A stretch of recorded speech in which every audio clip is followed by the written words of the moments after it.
कहानी के दूसरे एपिसोड में आपका स्वागत है। आज की कहानी महान रूसी लेखक टॉल्स्टॉय की एक कहानी है, उसी पर आधारित है।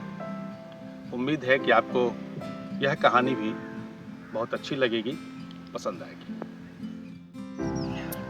एक गरीब किसान था।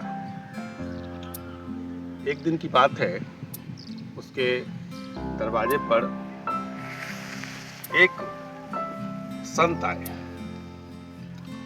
उस गरीब किसान ने उस संत से अपनी पीड़ा बताई कि महाराज, मैं अत्यंत गरीब हूँ, निर्धन हूँ।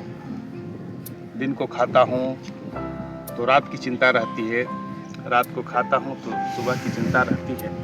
बहुत मुश्किल से मैं अपने परिवार का भरण पोषण कर पा रहा हूँ।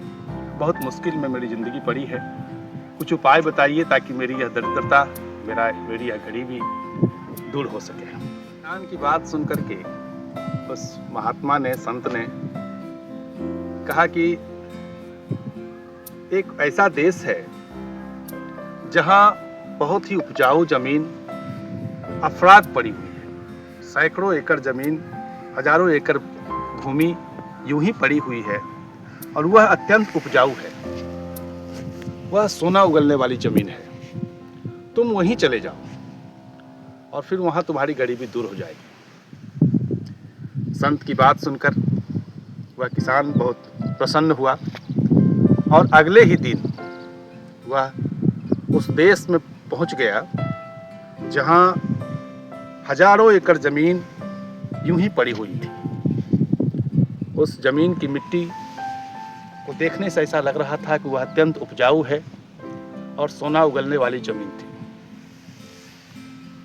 वह वहाँ के राजा के पास पहुँचा और फिर उस राजा से उसने कहा कि मैं अत्यंत गरीब किसान हूँ, मुझे थोड़ी सी ज़मीन जीवन निर्वाह के लिए दे दी जाए।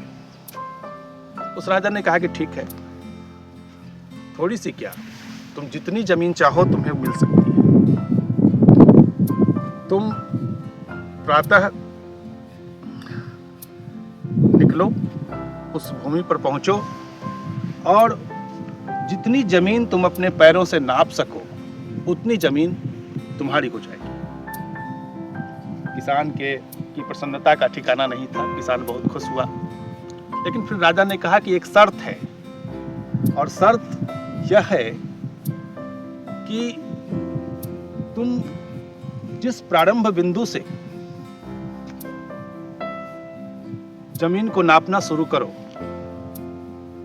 सूर्यास्त होने से पहले तुमको उस प्रारंभ बिंदु पर पुनः पहुंचना होगा। किसान ने कहा कि ठीक है। अब किसान हर्षित मन से, प्रसन्न मन से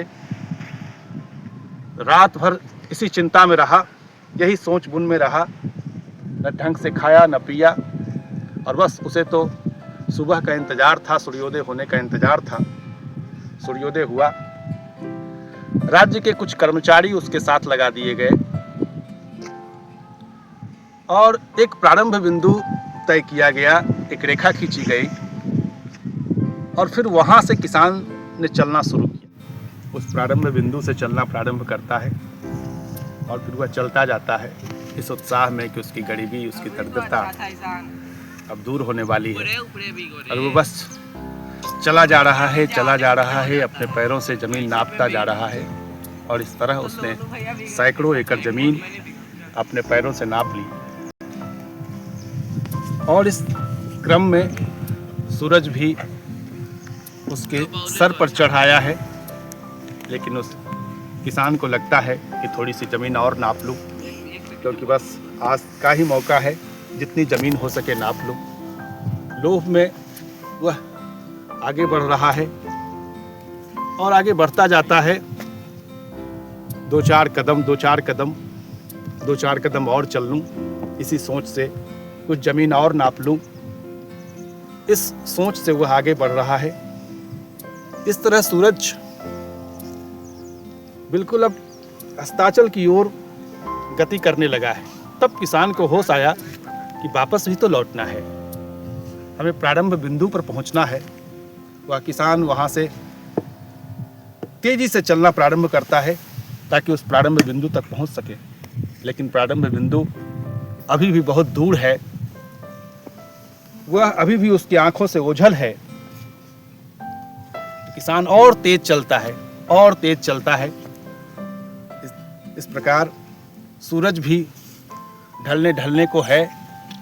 अस्ताचल की ओर बढ़ चला है सूरज। अब किसान के अंदर घबराहट होती है कि प्रारंभ बिंदु अभी भी बहुत दूर है और सूरज ढलने वाला है। अब क्या करूं? अगर प्रारंभ बिंदु तक न पहुंच सका तो मेरी सारी मेहनत, मेरा सारा प्रयास विफल जाएगा। अब किसान दौड़ना प्रारंभ करता है, तेजी से दौड़ता है ताकि सूर्यास्त से पहले उस प्रारंभ बिंदु तक पहुंच सके। लेकिन अफसोस, प्रारंभ बिंदु पर पहुंचने से कुछ कदम पहले सूर्यास्त हो जाता है और ज्यों ही वह व्यक्ति, वह किसान सूरज को ढलते हुए देखता है, वह हताश होकर धरती पर गिर पड़ता है। उसके मुंह से खून निकल आता है और वह व्यक्ति वहीं मर जाता है। सुधी श्रोताओं, लियो टॉल्स्टॉय की यह कहानी कोई सामान्य कहानी नहीं है। यह कहानी हम सब की कहानी है। आशा है आपको यह कहानी अच्छी लगी होगी। आपकी प्रतिक्रियाओं की अपेक्षा रहेगी। बहुत बहुत धन्यवाद।